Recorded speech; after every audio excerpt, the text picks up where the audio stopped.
গর্বে যারা অন্ধ তোমার সূর্যহারা অরণ্যের চেয়ে, গর্বে যারা অন্ধ তোমার সূর্যহারা অরণ্যের চেয়ে, যারা যারা নোট করা তারা নোট করে নিতেও পারো। দেখো, রেখাঙ্কিত পদ বলতে এখানে গর্বে যে শব্দটা আছে, গর্বে, এই গর্বে এই শব্দটা কোন কারক এবং বিভক্তি আমি একটা করে বোঝাই আর উত্তর করে একটু বুঝিয়ে দেবো। দেখো, গর্বে হচ্ছে করণ কারকে এ বিভক্তি। কেন বলো তো গর্বে করণ কারকে এ বিভক্তি হলো? কারণ গর্বে করণ কারকে এ বিভক্তি এই কারণেই হলো কারণ গর্বের দ্বারা অন্ধ, ঠিক আছে? গর্বের দ্বারা যারা অন্ধ তারা কিন্তু গর্বের জন্য অন্ধ হবে না, নিমিত্ত হবে না, গর্বের দ্বারা অন্ধ হবে। দেখবে আমি যখন তোমাদের কারকের ক্লাসটা করিয়েছি সেখানে কিন্তু করণ কারকের ক্লাসটা তোমরা করবে, অবশ্যই করবে। তোমাদের এটা লাইভ ক্লাস হচ্ছে, ওটা তো একটা এমনি ভিডিও ছিল, কিন্তু এটা লাইভ ক্লাস হচ্ছে, বুঝিয়ে আরও ভালো করে দেখবে। যেটা আমি তোমাদের গর্বের দ্বারা অন্ধ হবে, ঠিক আছে?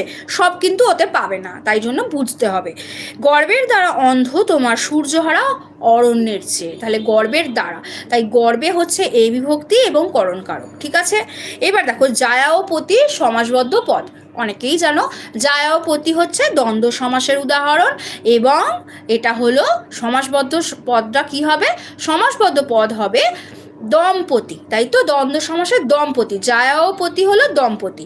আমি বলে রাখছি প্রথম থেকে, যারা যারা দশম শ্রেণীর ছাত্রছাত্রী আছো তারা কিন্তু খুব ভালো করে গ্রামারের পোর্শনটা ভালো করে প্র্যাকটিস করো, যাতে তোমাদের ওইখানটাই নাম্বার উঠে আসে। কারণ তোমাদের এমসিকিউ আছে, 17 নম্বরের এমসিকিউ আছে, এবং তোমাদের কিন্তু অবশ্যই শর্ট প্রশ্ন যেখানে আছে সেখানেও কিন্তু তোমাদের দেখবে 1 নম্বরে এমসিকিউ এ তোমাদের গ্রামার তো আছেই, ওখানে অপশন দিয়ে দেবে, আবার কিন্তু তোমাদের উত্তরেও করতে হবে, যেমন বিভক্তি অনুসর্গের সাথে পার্থক্য কি। এছাড়া তোমাদের সব আসতে পারে কারক কাকে বলে, কয় প্রকার, কোনটা নিমিত্ত কারকের উদাহরণ, মানে একটা শব্দ বাক্য দিয়ে দিল এবং নিচে দিয়ে দিল একটা শব্দের নিচে আন্ডারলাইন করেছে এটা কোন ধরনের কারক, বিভক্তি নির্ণয় করো। এছাড়াও কিন্তু তোমাদের আজকে আলোচনার ক্লাসই হচ্ছে সম্পূর্ণ ব্যাকরণ, তাই যা যা আসবে সেগুলো, যেমন দেখো সমাসটা হলো দ্বন্দ্ব সমাস, আমরা একটা পেলাম, তাই তো? দ্বন্দ্ব সমাস হচ্ছে জায়া ও পতি হচ্ছে দম্পতি, তাহলে এটা দ্বন্দ্ব সমাসের উদাহরণ। সমাস যেটা আছে দ্বন্দ্ব সমাস, তৎপুরুষ সমাস, কর্মধারয় সমাস, হ্যাঁ, এইগুলো আমি কিন্তু তোমাদের ক্লাসে একটা একটা করে বুঝিয়ে দেবো, কোনো অসুবিধে নেই। কিন্তু যারা যারা প্রিপেয়ার হয়ে আছো, তারা কিন্তু জানো। স্কুল সার্ভিস কমিশনের জন্য যারা পড়ছো তাদেরও উপকারী, দেখো তারা তো দেখবেই। দ্বিগু সমাসের একটি উদাহরণ দাও তো, এটা কিন্তু এমসিকিউ, ঠিক আছে? যারা যারা জানো অবশ্যই কিন্তু তোমরা চ্যাট বক্সে চ্যাট করো, ঠিক আছে? আমি জানি না এই লাইভ ভিডিওটা তোমাদের পাবলিকলি যাচ্ছে কিনা, আমি ঠিক বুঝতে পারছি না, কিন্তু তোমরা যারা যারা পাবে তারা অবশ্যই কিন্তু চ্যাট বক্সে চ্যাট করো, ঠিক আছে? দেখো, দ্বিগু সমাসের একটি উদাহরণ হলো হাসি কান্না, 2 হচ্ছে এখানে ঘি ভাত, 3 হলো গাছ পাকা, আর 4 হলো সেতার। দ্বিগু সমাসের কি উদাহরণ হয় বলো তো? গাছ পাকা হবে, না হাসি কান্না হবে, না কি হবে, এটা ঘি ভাত হবে, না কি সেতার হবে? নিশ্চয়ই সেতার হবে। কেন সেতার হবে? কারণ সে অর্থে 3 এবং সে তার, 3টি তারের সমাহার বা 3 তারের সমাহারকে বলা হয় দ্বিগু সমাস।